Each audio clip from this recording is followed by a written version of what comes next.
आदाब, नमस्कार। आप देख रहे हैं हमारा यूट्यूब चैनल एक शाम टीवी और मैं अब्दुल वाजिद चिश्ती निज़ामी। ओखला जामिया नगर इलाके में इस वक्त मैं मौजूद हूँ और मेरे साथ इस वक्त मौजूद हैं मोहम्मद सगीर अब्बासी, जो समाज सुधार ट्रस्ट के राष्ट्रीय अध्यक्ष हैं, सामाजिक कार्यकर्ता हैं। सगीर साहब, अभी हमने देखा ओखला जामिया नगर के अंदर आपकी एक वीडियो वायरल हुई जिसमें एक गैर मुस्लिम लड़का उस एक मुस्लिम लड़की की वीडियो बना रहा था, फ़ोटो खींच रहा था। ये क्या है पूरा मामला? सबसे पहले तो ये बताइए आप। देखिए, ये मामला ऐसे है कि जो लड़का और जिसने फ़ोटो बनाए थे वो नवेदा से फरीदाबाद जाने के लिए मजंटा लेन में आ रहे थे। साथ में एक फैमिली थी जिसके 6 मेंबर थे। 2 लेडीसें थी, एक उनकी मम्मी थी और 3 लड़के थे। एक उसमें 2 भाई सगे थे, एक कज़न था। तो जिस तरह से सामने बैठे थे लड़कियां और वो लड़का सामने बैठा हुआ अपने व्हाट्सएप से बच्चियों के फ़ोटो खींच करके और ग्रुपों में डाल रहा था और उस पर कमेंट लिख रहा था गलत किस्म के, जो मैं बताने लायक नहीं है। उसी की साइड में एक मेरा दोस्त हैं, मैं उनका नाम नहीं लूँगा, वो खड़े हुए थे। उन्होंने जब देखा ये उनके फ़ोटो खींच रहा जाना, तो उन्होंने जैसे भाग के पकड़ा उसको, तो वो लड़की वाले पक्ष वाले एकदम खड़े हो गए कि ये बच्चियों के फ़ोटो खींच रहा है, ये आपके साथ है कि नहीं? हमारे साथ नहीं है। तो वो तीनों लड़के भी एक साथ खड़े हो गए और उस लड़के को पकड़ लिया। जब पकड़ा, देखा उसमें, तो उसमें व्हाट्सएप से उसने कॉले और ये कमेंट लिखे हुए और लड़कियों के फ़ोटो कई ग्रुपों में उसने भेज दिया। उसे जब वो नीचे ला रहे थे, मेट्रो में ही था ये काम, जब उसे नीचे ला रहे थे तो मुझे उसने फ़ोन किया कि सगीर भाई जल्दी से आइए और आपकी बहुत सख्त ज़रूरत है। मेट्रो स्टेशन पे पहुँचे तो मैं अपनी टीम को लेकर वहाँ पहुँचा। तो उसको नीचे लेके आ रहे थे, उतार के लेके आ रहे थे, तो वो मोबाइल कब्जे में ले लिया। मैंने सबसे पहले सीआरपी को इन्फॉर्मेशन की, सीआरपी को बुलाया। सीआरपी साहब ने कहा कि ये लड़का ऐसे ऐसे खींच रहा है, इसे कंट्रोल रूम में लेके चलिए। तो जब उन्होंने उस सीआरपी वालों ने जब उनके फ़ोटो देखे तो मैंने कहा अब आप जामिया मेट्रो पुलिस जो अलग थाना है ओखला बिहार का, उनको इन्फॉर्मेशन की, वो भी आ गए और 112 नंबर पे कॉल भी हुई। उसके बाद जब उन्होंने आकर के पुलिस वालों ने जब देखा तो इसमें वाकई में ही काफ़ी आपत्तिजनक मैसेज उन्होंने डाले हुए थे। क्यों डाले हुए थे, किस लिए डाल रहा था, क्यों डाल रहा था? इस ऐसे लोगों से सावधान रहना चाहिए, चाहे वो किसी भी धर्म का क्यों ना हो। ऐसे लोग जो है ना देश में अशांति फैलाते हैं, शांति नहीं होगी। और हमें भाईचारे के हिसाब से मैंने वो काम किया है कि उस लड़के के एक भी थप्पड़ मैंने नहीं लगने दिया और उसे पूरी सेफ्टी के साथ ले जा करके जामिया नगर थाने में लेके गया, बंद कराया और उसको वहीं रखा। मैं वहीं रहा सुबह 3 बजे तक, ताकि इस तरह के। अच्छा, एक बात बताओ, उसने तो ये हरकत कर दी। हमने उसकी बहन को भी बुलाया, फरीदाबाद का रहने वाला था। उसके पश्चात कब हुआ, पहले अपना नाम समीर बता रहा है, फिर शुभम बता रहा है। जब सीआरपी वाले ने उसके कस के हाथ कुछ दबाया, धक्का मारा का आधार कार्ड दे, जब उसमें लिखला था सागर सोनी उसका नाम था, तब उसका असली नाम सामने आया। उसने ये बात कबूली और कबूलने के साथ मेरे पास भी उसके पूरी सबूत हैं, पूरी वीडियो हैं, जिस तरह से उसने हाथ जोड़ के माफ़ी मांगी, गलती मांगी। देखिए, जब आदमी फंसता है ना तो वो अपनी गलती जल्दी संभाल लेता है। अगर वो नहीं फंसता तो पता ना कहाँ कहाँ वो वीडियो, ये फोटोज वायरल करता। क्यों करता, क्या मकसद था उसका? मैं कह रहा हूँ कि इसकी जगह सागर सोनी की जगह अगर अदर कास्ट का कोई भी आदमी होता, कोई भी बंदा होता, तो उसे मॉब लिंचिंग और उसे मारने की कोशिश करते कि इसने ऐसा किया। मगर मैंने अपने समाज में शांति बनाए रखने के लिए उस लड़के की सपोर्ट करी और उसे बाकायदा थाने में इसलिए मैंने पहुंचाया। अब मुद्दा आता है साहिल का, जो सदाब डेयरी में हुआ है। देखिए, 1 मिनट में आपको बीच में रोक करके बता रहा हूँ। ये जो मामला है, एक परिवार मेट्रो में सफ़र करके आ रहा था, कुछ लड़कियां भी साथ में थी परिवार के अपने, तो एक गैर मुस्लिम लड़का सामने बैठ करके उनकी फ़ोटो और वीडियो खींच करके व्हाट्सएप ग्रुप में शेयर कर रहा है और अश्लीलता की जो उसमें बातें लिख रहा है उसके फ़ोटो और शेयर करने के बाद में। सगीर अब्बासी ने उसको पकड़ा, इनको खबर मिली, इन्होंने ये तमाम जो है कानूनी प्रक्रिया कराई। अभी साहिबाबाद का जो मामला बता रहे हो आप, इसको तो लव जिहाद किया जा रहा है। नहीं, ये लव जिहाद नहीं है। मैं कह रहा हूं कि जिस बेटी की हत्या हुई है, हत्या करी है, वो लव जिहाद वाला नहीं हो सकता, वो मुजरिम है। और ऐसे मुजरिम को मैं कह रहा हूं कि हमारे यहाँ का कानून बेकार है। ऐसे आदमी को तो बांध करके गोली मार देनी चाहिए और उसे वहीं सजा दे देनी चाहिए, ताकि उससे पूरे भारत में क्या पूरी दुनिया में लोग समझेंगे कि यहाँ का कानून ऐसा है। अरे आज हमारी बच्ची के साथ बच्ची होती है, चाहे मेरी हो या पराई हो, पहले वो हिंदुस्तान की बेटी है, हमारी बेटी है। हम इसका खंडन करते हैं और हम साहिल मुस्लिम का नाम हम नहीं करते। मुजरिम है, चाहे वो कोई भी हो। अगर इसकी जगह कोई हिंदू हो या मुसलमान हो या सिख हो या ईसाई हो, जो ऐसी हरकत करेगा वो इंसान नहीं है, वो हैवान है और उसे कैडी से कैडी सजा मिलनी चाहिए। हम उसके फेवर में हैं, हम मुसलमान हिंदू के फेवर में नहीं है, हम सिख और ईसाई के फेवर में नहीं है, हम इंसानियत के फेवर में हैं। आज हमारी बच्ची के साथ इस तरह से जो साक्षी को गोद मारा है, चाकुओं से मारा, इस तरह से मारा है, मैं कह रहा हूं कि बहुत ही निंदनीय और बहुत ही कठोर से कठोर इसे सजा मिलनी चाहिए और इसे और जल्दी से जल्दी मिलनी चाहिए। जितनी जल्दी सजा मिलेगी ना, उतनी जल्दी लोगों की आंखें खुलेंगी और आगे से कोई ये काम नहीं करेगा। ये लव जिहाद नहीं है, ये मुजरिम है। मैं लव जिहाद नहीं कहूंगा। अगर लव होता ना तो उसे अपनी जान से लगा के रखता। अगर उसका कोई तू मैं हुई है, कोई भी बात है तो उसका मान सम्मान करता उस बच्ची का और उसकी देखभाल रखता, सुरक्षा करता। जब होता कि हम ये इससे प्यार करता है, ये प्यार नहीं है, ये हैवानियत है। और इसे हैवानियत जिस तरह से साहिल ने की है, मैं कह रहा हूं कि इस तरह का कोई भी नहीं, जो भी करेगा वो दंड का भुगतेगा और भुगतना चाहिए। और सरकार से मैं अपील करूंगा कि ऐसे ऐसे मुजरिमों को, अरे इतने केस हो रहे हैं कि कम से कम एक आध केस तो जल्दी से सॉल्व करो, ताकि साहिल जैसे को फांसी की सजा दो, ताकि लोगों को पता चले कि किस तरह से ये मुजरिम भागे डरें। अभी जब उसका इन्वेस्टिगेशन हुआ, उसकी जो तफ्तीश हुई, अब ये बताया जा रहा है कि उस वक्त जो है साहिल नशे में था। सगीर साहब, आप नशे के खिलाफ काम कर रहे हैं, क्या देखते हैं नशे में जो छोटी छोटी उम्र के बच्चे हैं? हम ओखला जामिया नगर की अगर बात कर रहे हैं तो यहाँ पर भी जो है लगातार क्राइम बढ़ रहा है। नशे के खिलाफ आप काम कर रहे हैं, इसको किस तरह देख रहे हैं आप? देखिए, मैं पिछले 6 साल से नशे के ऊपर काम कर रहा हूँ और इसलिए कर रहा हूँ कि सारे केस जितने भी जुर्म होते हैं वो नशे से ही होते हैं। चाहे चोरी ले लो या दादागिरी ले लो या किसी का मर्डर ले लो या किसी को धमकी दे लो या घर में किसी की हत्या हो रही है या घर में लूटपाट हो रही है या बाइकें चोरी हो रही हैं या कोई भी ऐसा केस जो मुजरिम वाला हो रहा है, ये सब नशे की हालत में करें। मैं कह रहा हूँ कि सरकार अगर चाहे और प्रशासन अगर चाहे तो नशा कहीं नहीं बिक सकता। और ये नशे पे अगर सरकार हमारी, मैं सरकार से बार बार हाथ जोड़ के अपील करता हूँ कि मेरे प्रशासन से भी करूँगा कि ये जो नशा बिक रहा है, ये बॉन्ड है, सोल्यूशन जिसको पंचर लगाने के कहते हैं, ये कपड़े में डाल के सूंघते हैं और इससे पूरा दिमाग सुन हो जाता है। ये मेरे पास ये वीडियो मैं आपको दिखाऊंगा कि 10-10, 12-12 साल के जो बच्चे कर रहे हैं, क्यों कर रहे हैं, कहाँ से मिले, ये दुकानदार क्यों दे रहे हैं ऐसे बच्चों को ऐसी गंदी चीज़ें। और ऐसे मैं मेडिकल वालों से कहूँगा कि कोरेक्स वगैरह जिसमें ये अल्कोहल होता है या नशा होता है, क्यों बेच रहे हैं। मैं कह रहा हूं कि जो बच्चों को ऐसा नशा दे रहे हैं, कल उनके घर तक ये नशा पहुंचेगा और वो जब पछताएंगे। मैं कह रहा हूं कि मेडिकल वाले बिना पर्ची के और बिना डॉक्टर के लिखे पर्चे के अलावा ये दवाई ना दें। अभी जो है अल्कोहल वाली चीज़, नशे वाली चीज़, चाहे कोई भी हो, इसको बिल्कुल भी ना दें। ये धड़ल्ले से बिक रही हैं और लोग जो बेच रहे हैं उनको ना तो इस दुनिया में जगह मिलनी है ना ऊपर मिलनी है, वो समाज को बर्बाद कर रहे हैं। मैं उनके भी खिलाफ बोलूँगा।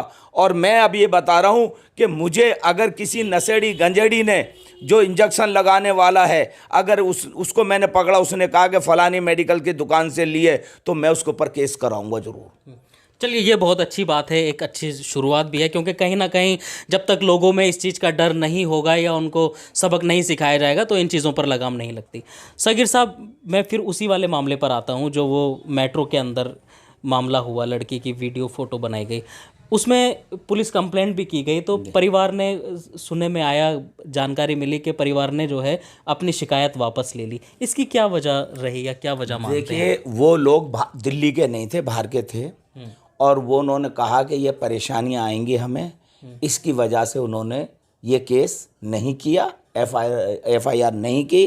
उन्होंने लिखित रूप में कह दिया और उस लड़के को उसी टाइम उसे छोड़ दिया गया था, और छोड़ करके उसे बाइज्जत हमने भिजवा दिया था। क्यों? कि हमें ये डर था कि कोई ना कोई लोचा ना हो जाए, कोई परेशानी ना हो जाए। हम वहाँ मौजूद थे, मगर लड़की पक्ष वालों ने लिख के दिया, उसके बिना पर पुलिस ने उसको छोड़ा। हमने देखा वीडियो में ओखला विधायक अमानतुल्लाह खान भी वहाँ पहुँचे, उन्होंने पहुँच करके वहाँ क्या कार्रवाई कराई? अमानत साहब को किसी ने फ़ोन कर दिया था कि ऐसे ऐसे ही केस हुआ है और पुलिस वाले सुनवाई नहीं कर रहे, मगर जब वहाँ वो पहुँचे, मेरे सामने की बात है, और भी काफ़ी जिम्मेदार लोग पहुँचे, और बहुत अच्छी बात है, पहुँचना भी चाहिए। उन्होंने जब पुलिस प्रशासन से बात करी तो पुलिस वालों ने छुड़ते कहा कि लड़की वाले लिख के दे दीजिए, हम इस पे एफआईआर करेंगे, तो हम फ़ौरन अभी एफआईआर करेंगे। तो लड़की पक्ष वालों ने बिल्कुल मना कर दिया कि हम एफआईआर नहीं करानी। इस बात को सुन करके सभी लोग वापस चले गए। उस लड़के का क्या हुआ फिर? उस लड़के को पुलिस ने फिर छोड़ा या क्या करा, हमारे सामने नहीं छोड़ा था, कि हम इस अभी पूरी इंक्वायरी चल रही है।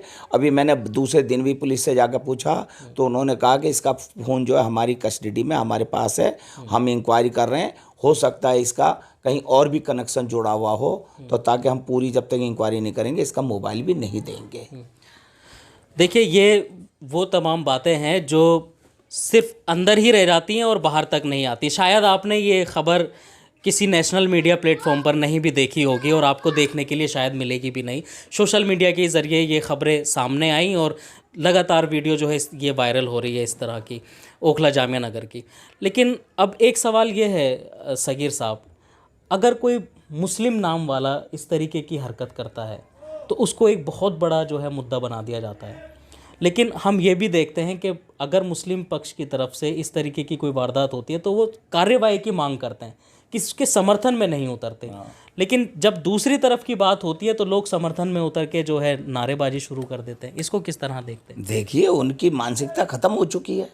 भाई, मुजरिम तो मुजरिम है, हमारे बच्चे हैं। अगर उसने गलती, अगर सागर सोनी ने गलती की है, उसने गलती की एहसास कराया हमारे सामने, उसे कान पकड़े, माफ़ी मांगी है कि आइंदा नहीं होगा, और हम इस तरह से वहाँ पे खड़े रहे कि ताकि इसे कोई टच ना कर दे दूसरों लोगों से के, और हम अगर वही काम करते उनमें हमें क्या फ़र्क रह जाएगा? भाई, कोई फ़र्क रह जाएगा?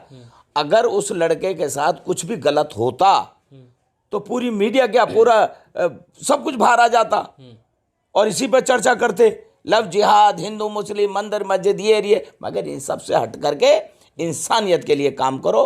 मंदिर मस्जिद, हिंदू मुस्लिम, हम सब एक हैं, एक रहेंगे। और ये सब बेकार की बातें हैं कि ये लव जिहाद है, ये जिहाद है, फलानी जाए, इन पे मैं ध्यान नहीं देता हूँ। मुझे ज़मीन पे खड़ा होकर मैं काम करता हूँ, चाहे मेरा ट्रैफिक अवेयरनेस का काम हो, चाहे अभी मैं क्राइम के खिलाफ काम करता हूँ। कोई भी गली मोहल्ले में कोई भी नशे का सामान बेचेगा तो मैं उसे पुलिस के हवाले ज़रूर करूँगा, और अगर जो नशा बेच रहा उसको भी मैं पुलिस के हवाले करूँगा। सारे काम जितने भी होते हैं वो नशे में होते हैं, नशे के अलावा नहीं कर सकता, इतनी हिम्मत नहीं जुटाते हैं। हाँ, अगर कोई ग्रुप या गैंग चल रहा है भैया, उनसे हमें होशियार रहना है। अगर वो गलत कर रहे हैं तो हम गलत नहीं करेंगे, हमें समझाने का, हम भी उन्हें समझाएंगे। समझाने से, प्यार से बैठ करके, कोई भी बच्चा बिगड़ता है तो अगर आप उसके प्यार से कंधे पर हाथ रखोगे, समझाओगे, तो इंशाल्लाह वो ज़रूर समझ में आएगी। पिछले कुछ दिनों में देखा गया है कि ओखला जामिया नगर में एक क्राइम का ग्राफ बढ़ा है। लगातार नशे की वारदातें भी बढ़ी, क्योंकि पीछे देख, एक दिन के आगे पीछे रोज़ करीब 3-4 लाशें मिली। एक हरी मस्जिद की तरफ मिली, एक बटला हाउस बारात घर के पास मिली, एक थाने की तरफ मिली, कई जगहों पर 4-5 मिल गई हैं। तो और बताया गया कि वो सारी लाशें जो थी वो नशे की हालत में थी। अब इसमें पुलिस ने क्या कार्रवाई की, या अब कानून की कितनी जिम्मेदारी बनती है? देखिए, आप तो अपना काम कर रहे हैं सामाजिक। देखिए, सारा काम तो कानून का ही है।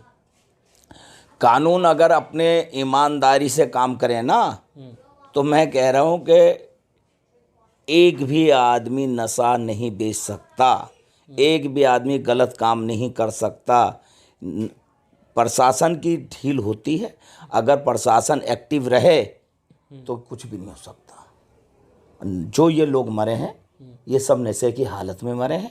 और मैं कह रहा हूँ कि मेरे सामने मुझे 6 साल हो गए हैं नशे के खिलाफ मुहिम चलाए हुए। कम से कम मेरे हिसाब से 20-25 लोग नशे की हालत वाले मर चुके हैं, और सिर्फ वो नशा करते हैं, नशे की हर हालत में। देखो मरना तो सबको है, मगर जो एक नशा है इसे लोग अच्छा नहीं समझते। अच्छा, नशे से एक बात बताइए, जिसके घर में नशा हो रहा है उसके घर में रिश्ते होते हैं? नहीं होते हैं। शादी के रिश्ते नहीं होते हैं, रिश्ते टूट जाते हैं। मैं कह रहा हूं कि आप नकली नशा मत करो, असली नशा करो। असली नशे में मजा है। असली नशा अपने माँ बापों की खिदमत सेवा करो, अपने बहन भाई की देखभाल करो, अपने पड़ोसियों के प्रति अच्छे इंसान बनो, अपने माँ बापों का एक अच्छा पैसा कमा के दिखाओ, वो नशा करो। आपकी चर्चा दूर दूर तक होनी चाहिए, वो नशा करो। अरे नकली नशे में क्या रखा है, ये चंद दिन का है, और जो असली नशा करेगा वो लाइफ टाइम के लिए, दुनिया मरने के बाद भी याद करती है कि ये लोग ऐसे ऐसे हैं, ये असली नशा करने वाले हैं। असली नशा कौन करता है? जो सबसे पहले अपने बड़ों के आगे नज़रें झुका के बात करेगा, अपने माँ बापों का ना फरमानी करेगा, यानी कि उनकी बातें मानेगा, उनके हर चीज़ का ध्यान रखेगा, वो सबसे बड़ा नशा है। वो नशा करना चाहिए ना। ये नकली नशे में क्या रखा हुआ है भाई? देखिए, मैं आज 67-68 साल का हो चुका हूँ, मुझे तम्बाकू का टेस्ट का पता नहीं है। आपकी उम्र लगती भी नहीं है सर। लगती भी नहीं है। और मैं यही कहता हूँ भाइयों, मैं आज भी कह रहा हूँ, देखिए मैं पोती पोते वाला हूँ, मेरे इतना है, मगर मेरे को रातों को नींद नहीं आती जब नशे की बात होती है। रात एक मेरे पास फ़ोन आया, कोई बैटरी चुरा रहा था लड़का, मगर वो बॉन्ड करने वाला था, बॉन्ड के नशे में वो बैटरी, मगर जब तक हम वहाँ पहुँचे वो भाग गया। तो भाई साहब नशे में सारा काम हो रहा है, नशे के लिए कर रहे हैं। और सबसे बड़ा रोजगार नहीं है लोगों के पास। अगर रोजगार हो, शिक्षित हो, तो इनका कहाँ करेंगे गलत काम? गलत काम तभी करते हैं जिनको मिल रहा है, चोरी कर रहे हैं, दबा के क्राइम हो रहा है। और मैं कह रहा हूँ कि सभी भाइयों को, सभी पूरे क्षेत्रवासियों को सामने आना चाहिए नशे के खिलाफ। मैं कह रहा हूँ कि प्रशासन की भी हमें ज़रूरत नहीं है। अगर हम सब लोग एक हो जाएंगे ना, और अपने अपने क्षेत्रों में ध्यान रखेंगे कौन नशा कर रहा है, उसके खिलाफ खड़े होंगे, तो ये नशा वैसे ही ख़त्म हो जाएगा। चलिए, बहुत बहुत शुक्रिया सगीर साहब बात करने के लिए। देखिए, समाज की जो सबसे बड़ी बुराई है वो नशा है, और नशा ही सबसे बड़ी वजह बनता है कोई भी क्राइम या कोई भी आपराधिक घटना को अंजाम देने के लिए। अगर आज ज़रूरत है पूरे समाज को अपने अपने मज़हब को छोड़ करके एक प्लेटफॉर्म पर आएँ। अगर कोई ऐसी वारदात होती है जिसको मजहबी रंग देने की कोशिशें की जाती हैं, जैसे अभी साक्षी के साथ में ये वारदात हुई, साहिल की कोई भी जो है हिमायत नहीं कर रहा है, उसको सब मांग कर रहे हैं कि उसको जल्द से जल्द फांसी दी जाए। हम भी खुद लगातार ये मांग कर रहे हैं कि साहिल को जल्द से जल्द फांसी दी जाए। मीडिया ट्रायल जिस तरीके से चलाया जा रहा है उसकी कोई ज़रूरत महसूस नहीं होती। सबसे पहले उसको फांसी दी जाए, क्योंकि सारे एविडेंस, सारे सबूत पुलिस के पास मौजूद हैं। अगर ऐसी वारदातों में भी हम वक्त लेते हैं तो कहीं ना कहीं अपराध जो करने वाले लोग हैं उनके हौसले बुलंद होते हैं, और उनको लगता है कि कुछ दिन के बाद मामला ठंडा हो जाता है और फिर बात आनी जानी हो जाती है। लेकिन आज आपको और हमें और पूरे समाज को सोचने और समझने की ज़रूरत यह है, जब एक लड़का एक परिवार के साथ बैठी हुई लड़की की फ़ोटो, जिसमें लड़की मुस्लिम है और हिजाब में है, उसकी फ़ोटो खींच करके वो दूसरे ग्रुपों में शेयर कर रहा है और आपत्तिजनक बातें लिख रहा है, दूसरे उसी मज़हब के लोग, मुसलमान लोग उसको पकड़ते हैं और उसको कानूनी कार्रवाई उसके ऊपर पूरी करते हैं, और परिवार, लड़की का परिवार अपनी शिकायत भी वापस ले लेता है, वो किसी तरीके की कोई कार्रवाई नहीं चाहता। इसके बावजूद भी उस लड़के को समझा बुझा करके छोड़ दिया जाता है। ये मुसलमानों का एक मिजाज है, ये मुसलमानों का रवैया है, जिनको जिहादी या लव जिहाद से जो है लोग जोड़कर देखते हैं। ऐसा नहीं है, लोगों को दूसरी तरफ भी देखने की ज़रूरत है। और जो लोग समाज को बांटने की कोशिश कर रहे हैं और समाज में नफ़रत फैलाने का काम कर रहे हैं, ऐसे ही लोग, सगीर अब्बासी जैसे लोग हैं और तमाम दूसरे लोग हैं, वो इन नफ़रत फैलाने वाले लोगों के मुंह पे तमाचा मारने का काम करते हैं। आप हमारी इस खबर पर अपनी क्या राय रखते हैं हमें कमेंट करके ज़रूर बताइए और हमारे चैनल को ज़्यादा से ज़्यादा लाइक शेयर और सब्सक्राइब जरूर करें। दिल्ली से एक शाम टीवी के लिए मैं अब्दुल वाजिद चिश्ती निज़ामी।